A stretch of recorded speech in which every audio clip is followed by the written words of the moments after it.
over the last, since we started our research on Bitcoin into actually 2012, is that stablecoins are starting to usurp a role that we thought Bitcoin would play.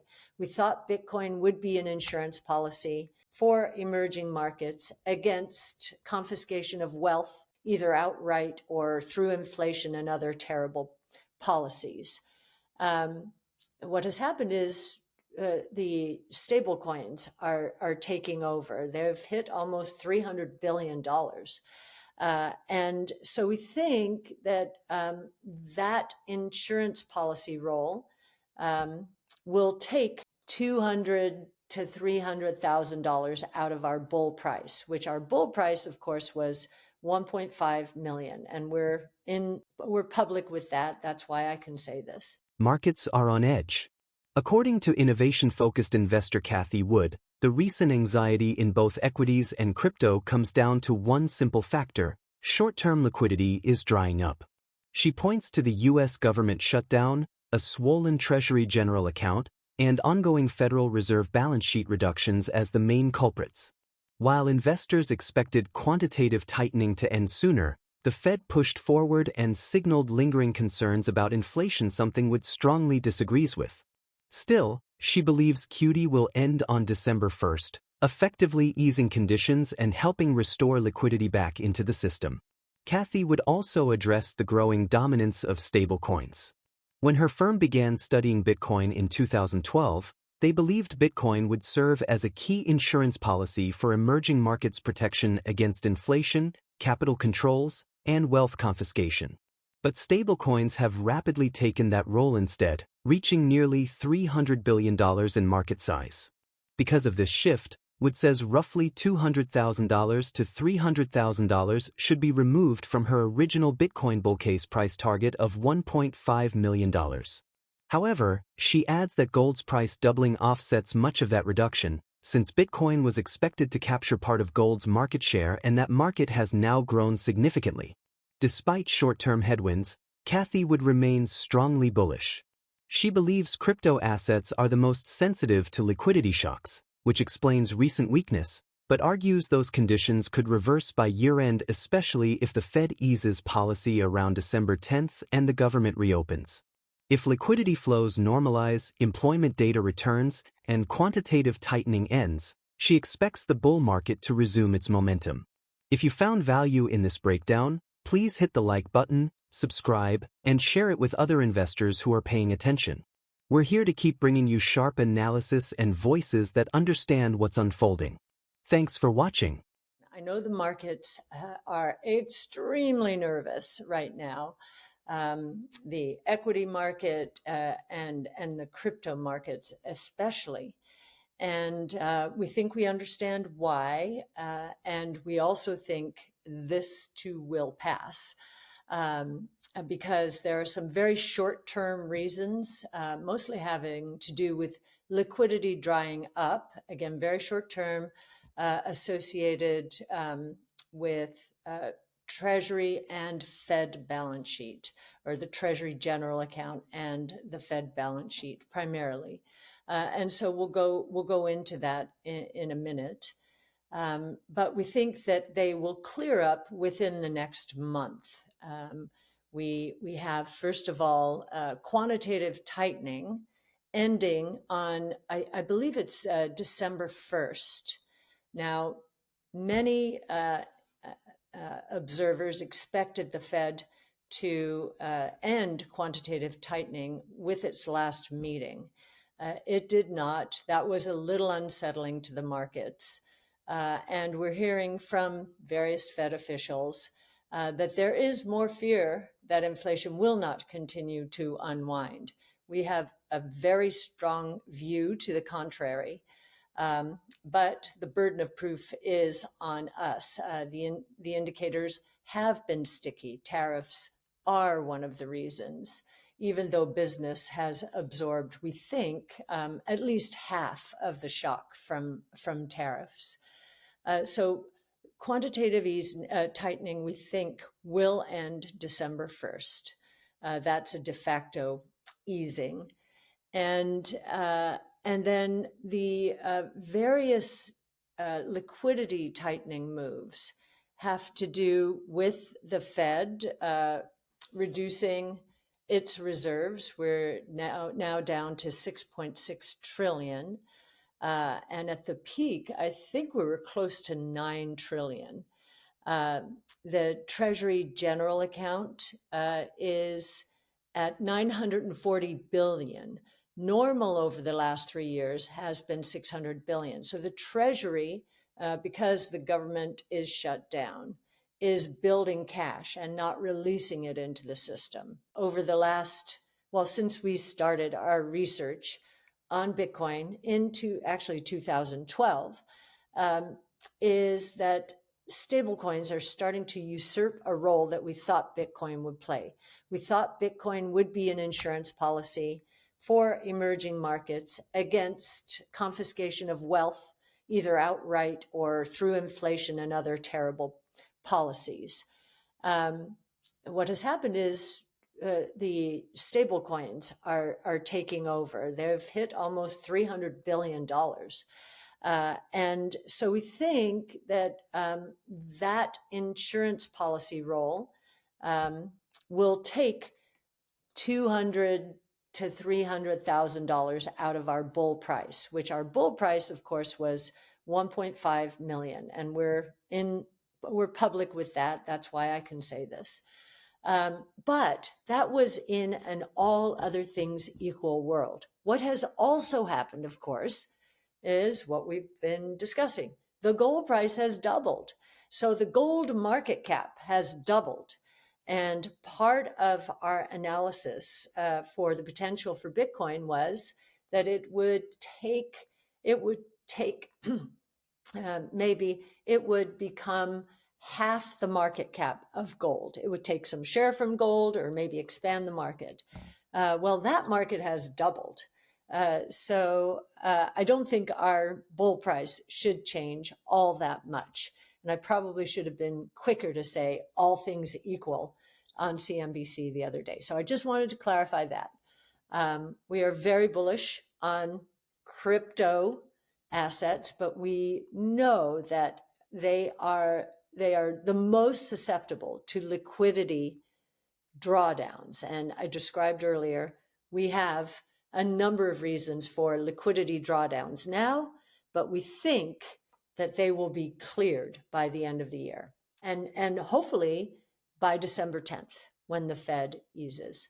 And hopefully when government statistics come back and we get the employment report in early December, which is the next time that I will have the pleasure of doing In the Know. So hopefully we're in the clear by then, and the bull market that we believe is firmly in place will continue apace.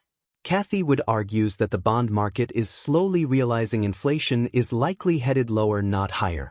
She points to real-time data from Triflation, which tracks thousands of goods and currently shows inflation near 2.5%, roughly where it has hovered for years. While recent tariff impacts caused a temporary uptick, she believes those effects will fade. Importantly, consumer sentiment data shows no surge in buying intentions, meaning people aren't rushing to purchase in anticipation of higher prices, a key concern for the Federal Reserve. In her view, the economy is not behaving like an overheating inflationary environment, but one stabilizing toward lower price pressures. Wood also highlights an eye-opening chart sent by a former ARC colleague, comparing the market cap of gold to the M2.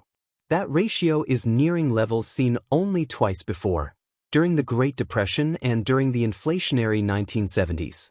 In both cases, the peaks were followed by major easing, a rebound in money supply, and powerful bull markets.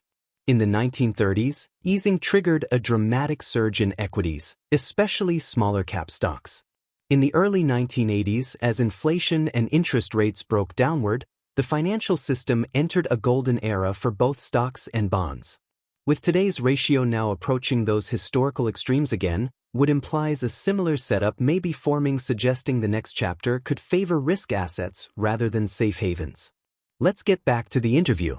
I do think the bond market is beginning to understand that we're going to see inflation resolve to the downside, not remain stuck or even go up. Now, trueflation is that measure that we talk about a lot, which is, I think it's thousands, maybe tens of thousands of items measured in real time by this organization, Trueflation. The latest reading here is 2.5%. So again, kind of stuck where it's been for the last couple of years. We do think, again, tariffs have been an important part of the recent tick up, and that the worst of them will roll through, and then we'll be on the other side of that distortion, that real distortion. And yet we don't think that it's going to encourage huge buying, because people are continued huge purchasing because people are worried about further price increases. In fact, we can see from the Consumer Confidence Index, which came out today, that the intentions to buy are not picking up very much at all. That's what the Fed would be worried about, that there's sort of this anticipatory purchasing, which drives prices even higher. We don't think that's going to happen. On the next couple of pages, well, on this page, actually, there's quite a bit of drama here. And I'm going to give Julian, who used to work at ARC, but is now working for one of our clients.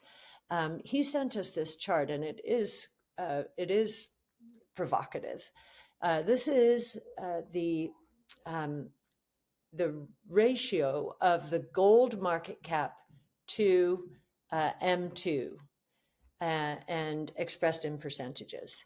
And what this is saying, given the rapid increase in the gold price during the past few years that we've seen, we wanted to assess, well, what does this metric look like relative to history? And what you can see here is two prior peaks near this level. One was in the Great Depression. And what happened is this peaked, I believe, in 32 or 33, and then it started moving down. We went through a reprieve in the Depression. Many people think it lasted throughout the 30s. It was at its worst in the early part of the 30s, or its most intense. And then in 1932, I think to 36, if I'm not mistaken, we had a reprieve, and then a relapse in 37. During that reprieve, what we saw was money supply going back up. It had been declining, and the gold price was fixed back then. So all of this move was a function of money first declining. There was a deflationary bust, and the Fed wasn't picking up on it. And the Fed was fairly new, or they wanted to make sure not to let inflation out of the bag. And so they tightened way too much. Money collapsed, GDP went negative, pricing went negative. And you see here the gold price to money went up to its highest level ever. And then they started easing. And the stock market had one amazing move after that happened, with the smallest stocks, the lower cap of the spectrum, having absolutely spectacular moves. So that's the first time this hit its peak, and then when it started down, we had a huge burst in the stock market. The second time we hit a peak here was in the aftermath, or it was the rise was taking place throughout the 70s, early 70s, 71. We closed the gold window, and you can see what happened. There was a a flight to safety, a hedging against inflation that took place throughout the 70s and peaked in 80, 81 with inflation and interest rates, actually. And then after that, we had the golden era for actually both stocks and bonds. We went through a long period of disinflation, but especially the 80s and 90s were they were golden for the financial markets. Sure, we had our corrections here and there, but the financial markets did very well during that period. The data points toward an economy moving back toward disinflation, not runaway pricing pressures. Liquidity constraints, short-term volatility, and sentiment swings may be creating anxiety in markets, but history suggests that once easing begins and money supply stabilizes, risk assets tend to rebound strongly. With gold hitting historically elevated levels relative to money supply and inflation metrics flattening, the backdrop appears less threatening than headlines imply. As temporary distortions fade and policy shifts arrive, the environment could transition from defensive positioning toward renewed strength in equities, crypto, and other growth-oriented assets. What indicators would you watch most closely to confirm that liquidity is returning to the market and a new risk asset rally is beginning? So, stay tuned for clear, data-driven insights into the financial system. Don't forget to like and subscribe so you never miss our weekly updates. Thank you for your continued support, and we hope you enjoy the video.